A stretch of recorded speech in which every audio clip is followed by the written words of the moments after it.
Petite vidéo de présentation de la 0S au niveau de la batterie. Alors, on met le contact. Là, donc avant de commencer de vous montrer la batterie, je vous montre un peu le tableau de bord vite fait. Donc 75%, donc là c'est la charge qui me reste. On a l'heure, kilométrage, trip A ou B, et on peut aussi switcher pour avoir l'autonomie restante ou la conso moyenne en kilowattheure.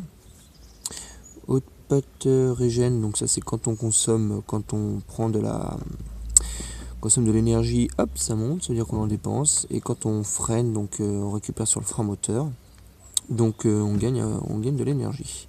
Sport, donc là c'est au niveau des modes, donc ça se trouve ici, hop, mode sport, donc là on est à 130 maximum avec du couple, récupération de l'énergie, frein moteur moyen. Après on a le mode éco, on a une bonne récupération d'énergie, donc un bon frein moteur, pas trop de couple et limité à 110. Et le custom, et bah là c'est là où on peut switcher sur tout ça via l'application, donc sur le frein moteur, sur le couple et sur la vitesse maxi. Donc moi je vais rester en sport. Donc la batterie se trouve ici. Tac. Donc petite batterie, hop, plus toi. Batterie, donc la ZF13, donc 13 kWh. Tout le compartiment se trouve, voilà, hop, tout le bloc se trouve ici. On peut aussi y accéder dessous. Alors, ce qu'on va avoir dessous, c'est justement, voilà, tac, ces petites LED. Alors en fait, il faut savoir que la batterie se compose en 4 compartiments. Donc là, je sais pas si on voit bien les lumières, ouais, plus ou moins. Donc en fait, ben voilà, là je suis à 75%, donc j'ai un quart qui est parti, donc on voit que sur le côté droit, donc 4, et ben je n'ai pas la petite LED qui s'allume. Donc sur la batterie, ben, ce qu'il faut savoir justement, c'est qu'il faut tout le temps la laisser en charge. Donc dès qu'on s'arrête, dès qu'on a fini d'utiliser la moto, il faut charger.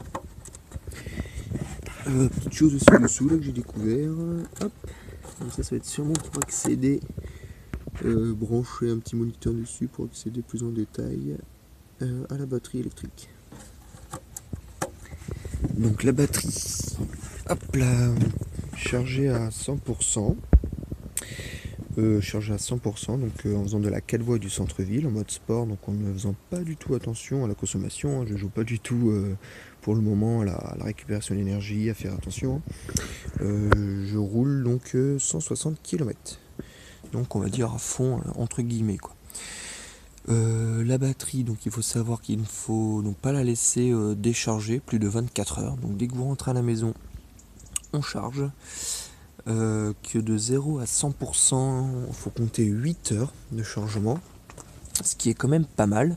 Donc c'est pour ça que voilà, à chaque petit trajet, on recharge. On recharge simplement par le petit clapet ici, tac.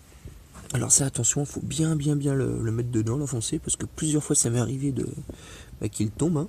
Enfin qu'il tombe, qui se déboîte. Donc comme une prise classique hein, d'alimentation de PC, on met l'entrée ici, puis la sortie sur une prise standard quoi. Donc toujours donc ce que préconise Motorcycle, c'est de toujours faire avec le câble qui est vendu avec, qui fait à peu près 3 mètres.